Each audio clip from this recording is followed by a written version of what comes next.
축복합니다. 이렇게 한번 인사하실까요? 우리 앞뒤에 계신 분과도 한번 인사하겠습니다. 잘 오셨습니다. 이렇게 한번 인사하겠습니다.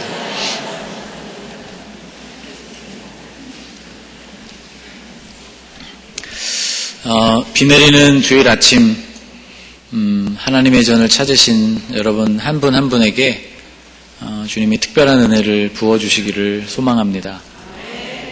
필요한 은혜들을 공급해 주시기를 원합니다. 참 놀라운 것은 같은 공간에서 우리가 함께 모여서 예배하고 같은 것을 공유하지만 누리고 받는 은혜는 다 다르다는 것이죠. 그것이 하나님의 특별하심이라고 저는 생각합니다. 오늘 여러분과 말씀을 나눌 텐데 이 말씀을 통해서도 여러분 마음에 주님이 베푸시는 은혜를 온전히 누리실 수 있기를 축복합니다. 바울은 하나님의 인도를 받아서 지금의 터키 땅을 포기하고 바다를 건너서 마케도니아 지역으로 건너갔습니다. 그런데 하나님이 인도하셨고 주님께서 친히 계획하신 것과는 좀 다르게 마게도니아에서 만났던 첫 번째 도시 빌립보에서는 선교적으로 그렇게 대단한 성과를 거두지는 못했습니다. 오히려 아주 심한 고생과 핍박이 바울 일행을 뒤따랐습니다. 오늘 본문을 보면 빌립보에서 거둔 두 번째 열매를 소개하고 있는데 이 두 번째 회심자를 얻기 위해서 바울 일행이 겪어야만 했던 아주 끔찍한 고통을 묘사해주고 있습니다. 발단은 이랬습니다. 빌립보에 도착해서 복음을 전하는 중에 귀신이 들려있던 한 여인이 복음을 전하는 사역을 계속해서 방해합니다. 이 여인이 바울 일행이 어떤 사람들인가에 대해서 전하고 있는 그 선포의 내용은 맞는 말이었지만 계속 뒤따라오면서 그렇게 이 사람들이 하나님의 사람으로 복음을 전하는 이들이라고 뒤따라오면서 이야기를 하는 통에 사람들을 만나고 복음을 전해야 하는 일에 심각한 지장을 받게 되었습니다. 바울이 할 수 없어서 예수의 이름으로 그 여인에게 들려있었던 귀신을 내어쫓습니다. 18절 말씀을 보면 이같이 여러 날을 하는지라 바울이 심히 괴로워하여 돌이켜 그 귀신에게 이르되 예수 그리스도의 이름으로 내가 내게 명하노니 그에게서 나오라 하니 귀신이 즉시 나왔다고 기록되어 있습니다. 여러분 여종으로서는 얼마나 좋은 일입니까? 귀신의 지배로부터 놓여져서 비로소 자유를 얻게 된 것이죠. 그런데 문제가 생겼습니다. 그 여종이 점치는 일을 통해서 수입을 얻었던 주인에게는 굉장한 불행이 닥친 것이죠. 수입이 완전히 끊어졌기 때문에 그 주인은 매우 화가 났습니다. 그래서 바울과 실라를 고소하게 되었고 결국 바울과 실라가 체포되고 그들이 옷이 찢어 벗겨지고 매를 많이 맞게 됩니다. 그리고 옥에 갇히기까지 합니다.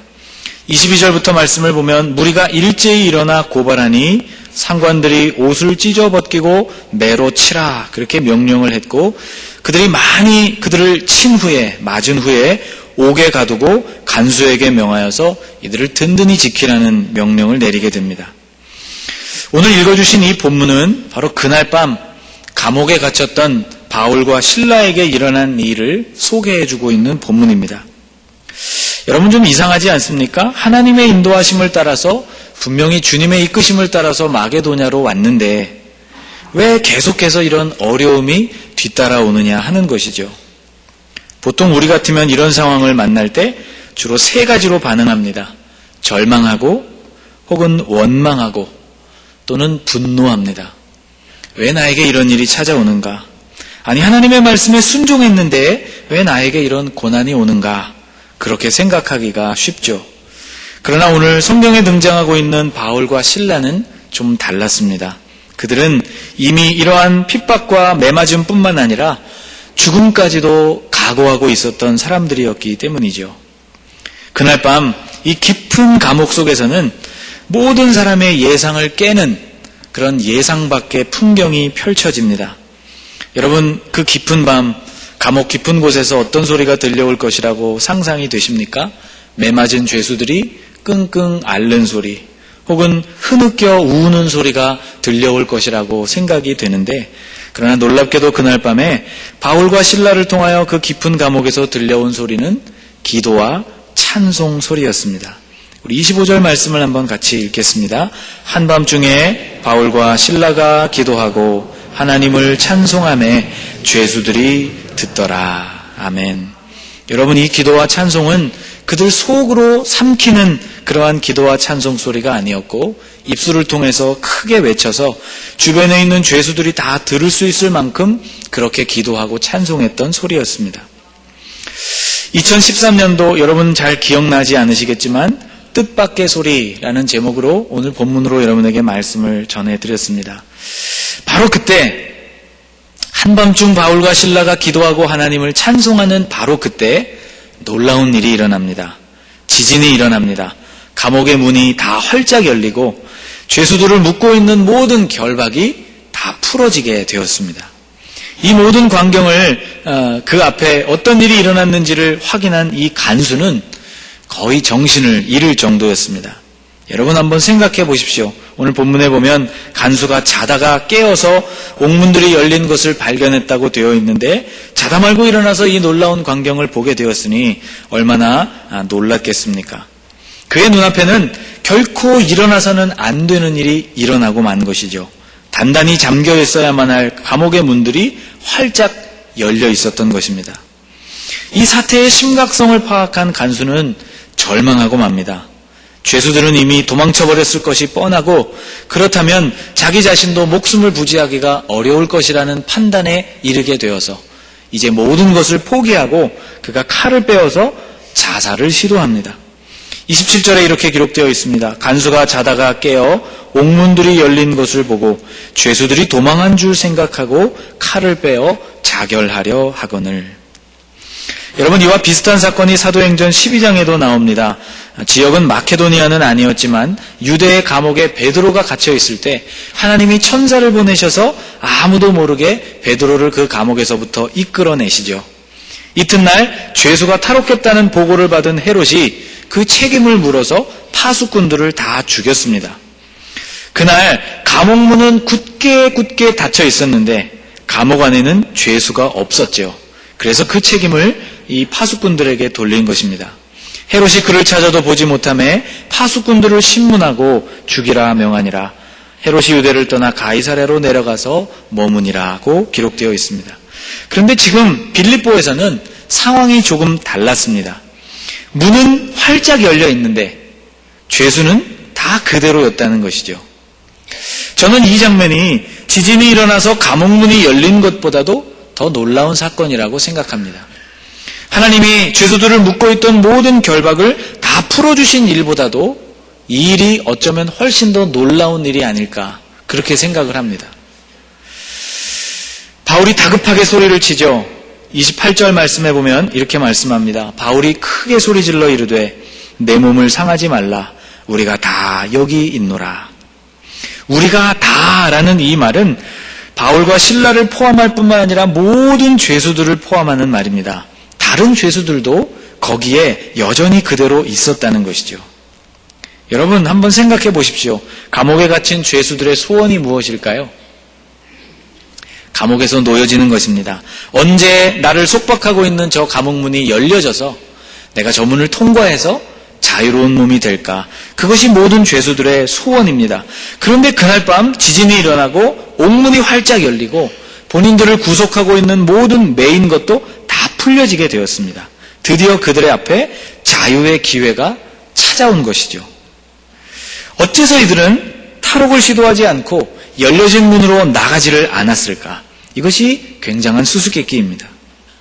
성경에 그 이유를 설명해주고 있지 않기 때문에 제 나름대로는 이런 결론을 내려보았습니다. 그들이 거기에 그대로 꼼짝 않고 있었던 것은 하나님께서 구원의 역사를 그 밤에 이루어 주시기 위해서 그들 모두에게 특별한 은혜를 주셨던 것이라고 저는 믿습니다.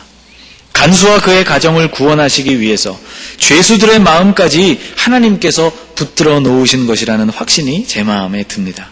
여러분 한번 생각해 보십시오. 만일 그날 밤 죄수가 하나라도 탈출했다면 아마도 이 간수는 예수님을 영접하기가 어렵지 않았을까 그런 생각을 해봅니다. 예수님이 한 번은 갈릴리 호수 저 건너편에 있는 거라사라는 지역으로 가신 일이 있습니다. 그곳에서 귀신 들려서 고생하고 있는 사람, 아무도 쇠사슬로 그를 결박할 수 없는 그런 사람을 고쳐주신 일이 있죠. 귀신 들린 그 사람으로서는 온전케 된 것이 얼마나 고맙고 귀한 은혜였습니다마는 돼지 치는 사람들의 입장에서는 본인들에게 굉장한 경제적인 손실이 왔습니다. 그 사람에게 들려 있었던 많은 귀신을 돼지떼에게로 들어가는 것을 허락하시고 결국 그 모든 귀신들이 돼지떼를 그 비탈길로 내리달아 달리게 하면서 물에 다 빠져서 수천 마리의 돼지가 그날 죽임을 당했기 때문이죠. 구원받은 이 사람, 온전케 된 사람으로서는 받은 은혜가 너무나 귀한 일이었지만 돼지를 치는 사람들, 본인들에게 입혀진 이 경제적인 손실 때문에 예수님으로부터 말씀을 듣고 영생에 대한 질문을 하고 그리고 구원을 얻게 되는 그 도를 듣게 되는 그 길을 걷게 되는 그 모든 일들을 포기하게 되었다는 것입니다. 공관복음에 나오는 모든 기자들이 공통적으로 이 사건을 기록해주고 있습니다. 마가복음에도 그 지방에서 예수님께서 떠나시기를 간구했다고, 마가복음 5장에도 떠나시기를 간구했다고, 누가복음 8장에도 떠나시기를 구했다고 기록하고 있습니다. 본인에게 미친 손해, 이것이 복음을 받아들이는 데 있어서 얼마나 큰 장애물이 되는지를 알려주고 있는 본문이죠. 만일 이 밤에 죄수가 만일 한 사람이라도 도망쳤다면 아마 간수는 자살까지는 아니었을지 몰라도 그 사태를 수습하느라고 구원에 대한 관심을 가지기가 어려웠을지도 모릅니다. 또 이 죄수들을 한번 여러분 생각해 보십시오. 그 밤 바울과 실라의 기도와 찬송 소리를 그들이 다 들었던 사람들입니다. 그리고 이어서 지진이 일어났죠. 묶인 것이 풀어지고 감옥문이 열리는 신비한 일들이 그들의 눈앞에 펼쳐집니다. 단순히 그것은 그들에게 해방되고 감옥을 벗어날 수 있는 기회가 아니라 이 죄수들의 모든 마음에는 두려움과 경외심이 그들의 마음 가운데 임했다는 것이죠. 그날 밤 일어난 그 일이 하나님께서 베푸신 일이라는 데 있어서 의심의 여지가 없었기 때문에 감옥문은 열려 있었지만 하나님의 능력과 그분의 임재 앞에서 한 사람도 감히 도망칠 생각을 하지 못했던 것입니다. 간수는 이 모든 장면을 보고 그 상황을 파악하고 나서 놀라지 않을 수가 없었던 것이죠. 그는 29절에 보면 감탄하고 놀라는 정도가 아니라 바울과 실라 앞에 엎드려서 무서워 떨었다고 기록하고 있습니다. 우리 29절 말씀을 한번 같이 읽겠습니다. 간수가 등불을 달라고 하며 뛰어들어가 무서워 떨며 바울과 실라 앞에 엎드리고. 여러분, 이날 밤의 장면을 한번 머릿속에 상상해 보십시오. 잠을 자다가 갑자기 지진 소리와 큰 소리를 듣고 일어난 이 간수가 감옥으로 뛰어들어갑니다. 이미 불들이 다 꺼져 있고 깜깜한 감옥 내부에 어렴풋이 감옥문들이 다 열려있는 것을 확인합니다. 아, 죄수들이 다 탈출했구나. 나는 이제 죽었구나. 그렇게 생각을 하는데 바울이 우리가 다 여기 있으니 당신의 몸을 해하지 마시오. 그런 소리를 듣고 급히 등불을 들고 감옥 안을 비춥니다. 어렴풋이 보이는 감옥 안으로 모든 죄수들이 그곳에 그대로 머물러 있는 것이 간수의 눈에 들어옵니다. 이 모든 상황을 파악한 간수가 문득 그의 마음에 굉장한 두려움과 하나님의 임재 앞에서 느끼는 그러한 두려움과 경외심을 느끼게 되면서 바울과 실라 앞에 엎드리고 말았던 것이죠. 여러분, 인간이 전능하신 하나님의 능력 앞에 서게 되면 깨닫게 되는 바가 있습니다. 자신의 죄를 깨닫게 되고 하나님의 심판이 두려워지게 되고 그리고 본인의 구원의 문제를 심각하게 생각해 보게 되는 것이죠. 제자 중에 베드로가 그랬습니다. 그가 고기잡이를 허탕친 날 아침 예수님이 그의 배에 오르셔서 말씀을 다 전하기를 마치시고 깊은 곳으로 가서 그물을 내려보라고 말씀하시죠. 헛웃음이 나왔지만 베드로가 주님이 말씀하신 것이니 한번 그렇게 해보기로 작정을 하고 깊은 곳으로 배를 끌고 가서 그물을 내립니다. 다 혼자 끌어올릴 수 없을 만큼 많은 물고기가 잡히죠. 보통의 이야기 같았으면 그렇게 많이 잡힌 물고기 때문에 기뻐했다거나 혹은 예수님과 함께 물고기 잡이를 계속하자고 동업을 청했다거나 이렇게 스토리가 흘러가야 하는데 그가 이 놀라운 사건 앞에서 문득 베드로가 고기를 끌어올리다 말고 예수님 앞에 엎드리게 됩니다. 왜입니까? 그 주님의 능력과 전능하신 분 앞에서 본인이 죄인임이 깨달아졌기 때문입니다. 주님 앞에 무릎을 꿇고 주님 저를 떠나십시오. 저는 죄인입니다. 라고 고백을 하게 되죠.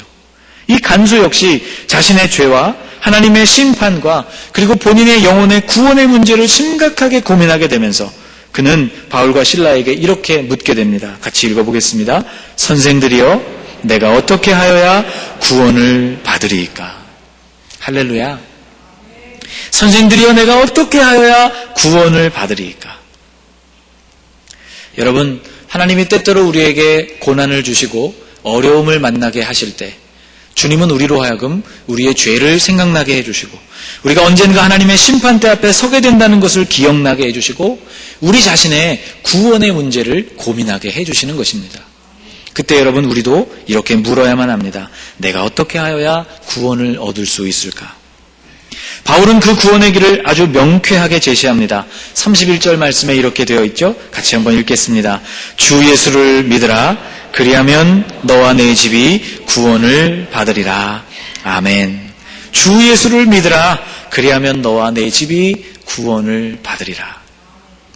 간수와 그의 가정은 예수님을 영접하게 되었고 구원을 얻게 됩니다. 사랑하는 여러분, 주 예수 그리스도를 믿으시기 바랍니다. 그분을 여러분의 구주와 그리스도로 영접하고 초청해 드리시기를 바랍니다.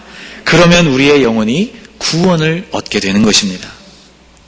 이 간수의 가정은 빌립보에서 거둔 두 번째 선교의 열매였다고 말씀을 드렸습니다. 오늘 보면 33절 말씀을 보면 그 밤 그 시각에 간수가 그들을 데려다가 맞은 자리를 다 씻어주고 자기와 그 온 가족이 말씀을 듣고 세례를 받았다고 기록하고 있습니다. 아무도 예상하지 못했던 방법으로 하나님은 이 간수의 가정을 구원해 주신 것이죠. 여러분 한번 생각해 보십시오.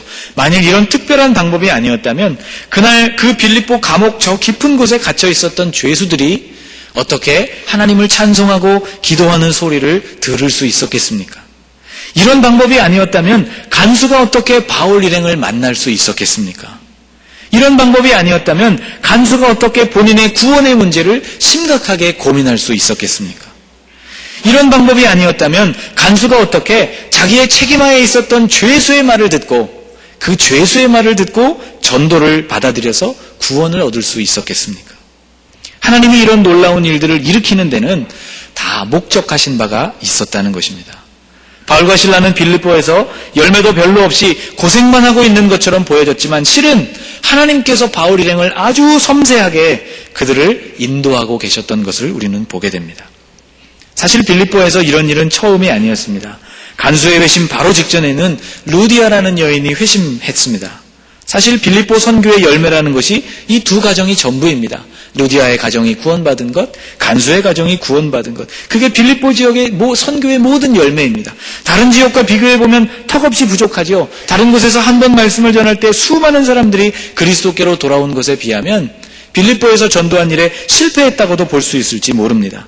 그런데 이 두 가정이 모두가 다 아주 중요한 전도의 열매였다는 것이죠. 루디아의 회심이 중요한 이유는 다음과 같습니다. 루디아는 무역상이었고 그녀가 거점을 두고 있었던 도시는 소아시아의 두아디라라는 곳이었습니다. 두아디라는 바울이 그처럼 복음을 전하기 원했던 소아시아의 도시였습니다. 마케도니아와 아시아를 오고 가면서 무역을 하는 이 루디아를 통해서 하나님은 간절히 바울이 원했던 소아시아 지역에 복음을 전할 수 있는 길을 열어주신 것이었습니다. 그래서 주님이 거기서 그를 그토록 막으시고 마게도냐로 인도해 주셨던 것이죠.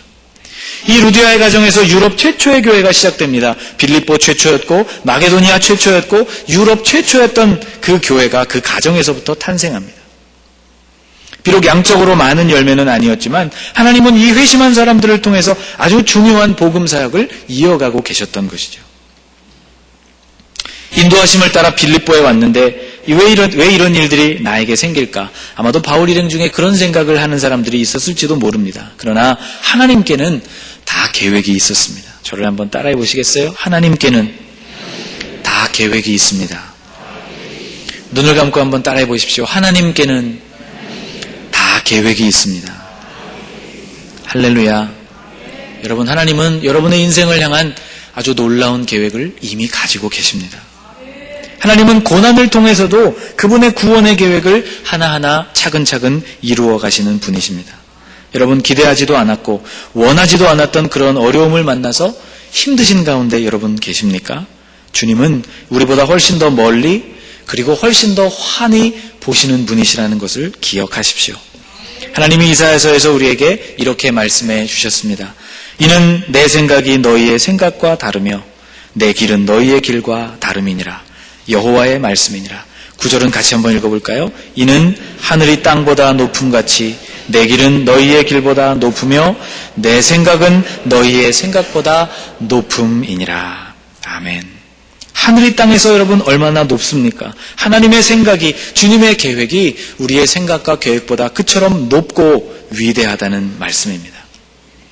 잠언 기자는 이렇게 고백을 했습니다. 16장과 19장에서 같은 고백인 것 같은데 조금 다른 고백을 하고 있습니다. 우선 16장 말씀을 보면 이렇게 고백하고 있습니다. 사람이 마음으로 자기의 길을 계획할지라도 그의 걸음을 인도하시는 이는 여호와시니라.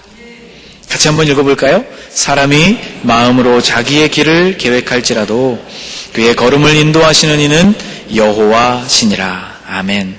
이 말씀은 이런 뜻입니다. 계획이 성공하고 있는 까닭은, 한번 잘 들어보십시오.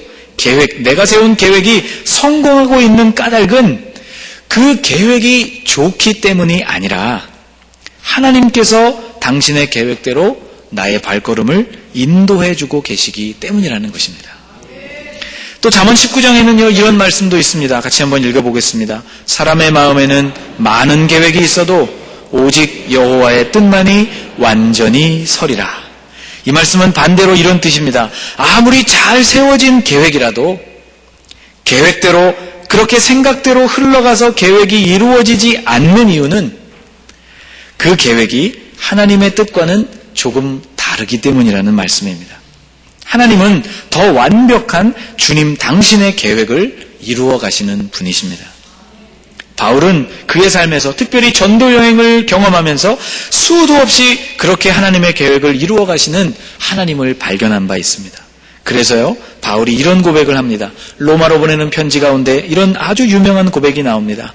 우리가 알거니와 하나님을 사랑하는 자, 곧 그의 뜻대로 부르심을 입은 자들에게는 모든 것이 합력하여 선을 이루느니라. 하나님은 모든 것을 종합하셔서 결국 선하고 아름다운 길로 우리를 이끌어 가신다는 고백입니다. 하나님이 그만큼 정확하시고 그렇게 섬세하시다는 고백인 것이죠. 사랑하는 여러분, 주님께서 여러분과 여러분의 가정을 향하신 구원의 계획을 그렇게 섬세하게 이루어 가신다는 사실을 확신하시기를 축복합니다. 고난 속에서도 하나님은 그분이 세워놓으신 그 계획을 여러분을 통해서 아주 정확하고 세밀하게 이루어 가시는 전능하신 하나님이시라는 것을 오늘도 여러분 신뢰하실 수 있기를 축복합니다. 오늘 우리 한번 합심해서 같이 기도하기를 원합니다. 여러분, 가족들의 구원을 위해서 애타는 마음으로 기도하시고 또 하나님 앞에 그렇게 간구하고 계시는 줄 믿습니다. 오늘 바울이 그렇게 이야기합니다. 주 예수를 믿으라. 그리하면 너와 내 집이 구원을 얻으리라.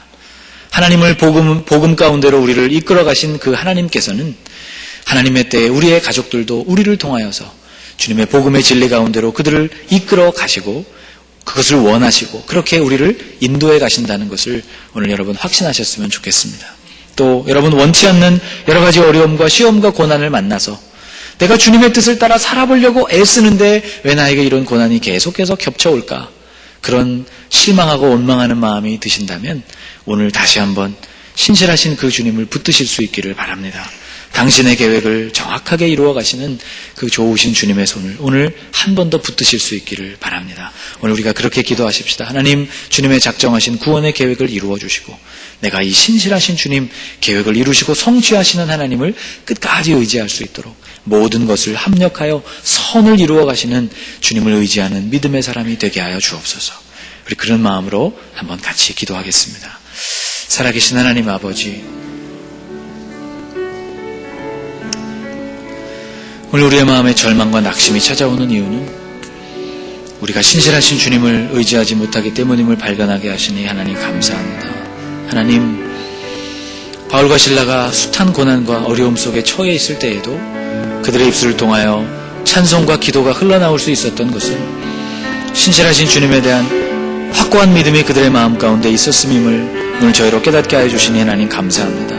오늘 우리의 삶이 고난과 절망과 어두움의 골짜기를 지나고 있을지라도 주님은 언제나 신실하셔서 우리를 결국 이 모든 일을 합력하여 선을 이루도록 우리를 이끌어 가시는 하나님이심을 저희가 고백할 수 있도록 오늘 우리의 마음을 주님 붙들어 주시니 감사합니다. 하나님, 오늘 우리가 다시 주님을 붙들겠습니다. 하나님의 신실하신 말씀을 붙들겠습니다. 하나님, 우리를 인도해 가시는 그 주님을 신뢰하겠습니다. 하나님, 오늘 우리를 붙들어 주시옵소서. 감옥과 같은 깊은 절망 속에서도 찬송하고 하나님 주님의 이름을 높이며 기도하는 삶을 이어가겠습니다. 하나님, 우리의 부족한 의지와 우리의 약한 마음을 붙들어 주셔서 오늘도 하나님이 주님의 놀라운 뜻을 우리의 삶에 이루어 주시옵소서. 바울과 실라처럼 결코 실망하지 아니하고 하나님 그 절망 속에서도 하나님께 찬송하며 주님의 뜻을 이루어 주시는 그 하나님을 찬송하며 기억하고 주님을 높이는 믿음의 사람들이 될 수 있도록 우리를 붙잡아 주시옵소서. 아멘. 하나님의 인도하심을 받아 도착했지만 빌립보라는 곳은 그들의 기대와는 전혀 다른 곳이었음을 보았습니다. 엄청난 회심의 역사도 없었고 회당조차 없는 아주 척박한 환경이었음을 봅니다. 그러나 주님에게는 계획이 있었음도 보았습니다. 루디아를 통해서 유럽 지역에 최초로 견고히 교회가 세워지고 아시아로 복음을 전하는 발판이 마련되었을 뿐만 아니라 복음을 접하기 힘든 죄수들과 간수에게 그 복음의 능력이 전해지었음을 보게 되었습니다. 하나님의 인도하심은 우리의 눈에 좋아 보이지 않아도 언제나 확실하고 분명하며 뚜렷하고 특별한 목적이 있음을 보았습니다. 하나님, 고난을 만난 우리가 신실하신 주님을 계속 의지하게 하여 주옵소서. 바울과 실라처럼 기도와 찬양을 멈추지 않는 하나님의 사람들이 되게 하여 주시옵소서. 깊은 절망 한복판에 위치한 우리의 입술을 통하여서 하나님을 높이는 찬양과 주님께 이 모든 일을 맡기는 기도의 음성들이 터져 나올 수 있도록 하나님, 우리의 심령을 붙잡아 주시옵소서. 성령님, 오늘도 우리를 도우시고 우리 안에 머물러 주시옵소서. 예수님의 이름으로 간절히 기도하옵나이다. 아멘.